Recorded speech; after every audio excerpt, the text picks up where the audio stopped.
Have you ever felt drained after a big party, even though everyone else seemed to be having the time of their lives? You slip away early, craving your quiet room, your own thoughts, and suddenly the world feels right again. If that sounds familiar, you're not antisocial. You're probably wired differently in ways most people never notice. And those differences, they're actually rare strengths. In this video, we're diving into 5 uncommon traits that people who prefer their own company often carry. Traits that quietly shape how they see the world, handle challenges, and build meaningful lives. Stick around because understanding these might finally explain why you feel the way you do. First up, they tend to have unusually deep self-awareness. This isn't just knowing if you're hungry or tired. It's like having an internal compass that picks up on your own emotions, patterns, and triggers in real time. While others react on autopilot, these people pause and ask, why did that bother me so much? It matters because in a noisy world full of opinions, this inner clarity becomes your superpower. You waste less time chasing things that don't fit you. Imagine finishing a tough conversation and immediately knowing, without anyone telling you, exactly what you need to process next. No drama. No second guessing for days. A simple example, your friend vents about their job for an hour. Everyone else jumps in with advice. But you sit quietly, notice your own rising frustration, and realize it's because their story mirrors a boundary you once ignored. That tiny moment of awareness saves you from repeating old mistakes. Psychology shows people with high self-awareness bounce back from setbacks faster. Solitude isn't escapism for them. It's the workshop where this awareness gets sharpened. The second trait might surprise you. They often possess intense creative imagination. Not the "I'm an artist" kind everyone claims. This is the ability to dive into rich inner worlds for hours, connecting ideas that others miss. Their minds wander productively, building stories, solutions, or entire alternate realities while the rest of us scroll. Why does it matter?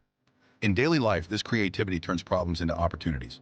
When everyone else is stuck brainstorming in meetings, the person who prefers alone time returns with the breakthrough idea that actually works. Picture this. You're overwhelmed by a project.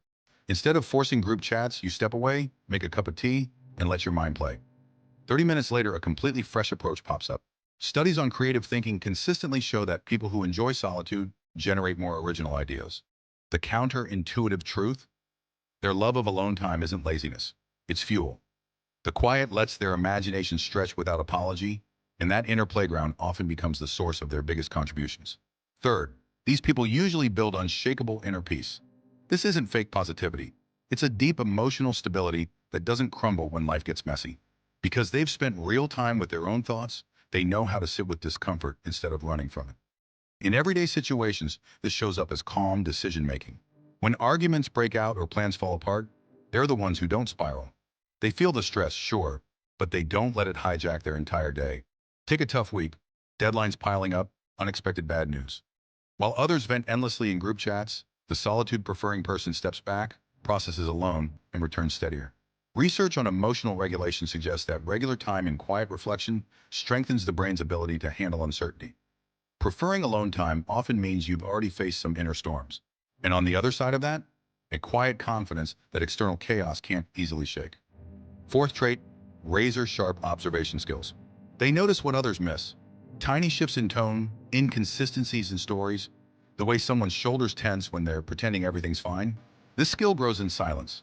Without the pressure to perform socially, their brain stays in observation mode. Many psychologists note that introverted thinkers often develop this heightened perception. Finally, number 5, they form incredibly authentic relationships. Not dozens of casual friends, a small circle built on real connection. They invest deeply because they know their energy is limited, so they choose quality every time. In daily life, this means relationships that actually recharge them instead of draining the tank. So let's pull this together. People who cherish solitude aren't missing out. They often carry exceptional self-awareness, creative imagination, inner peace, sharp observation, and the gift of authentic connection. These aren't flaws to fix. They're rare strengths to understand and nurture. If this video helped you feel a little less alone, be kind to your need for space. It's doing more for you than you realize.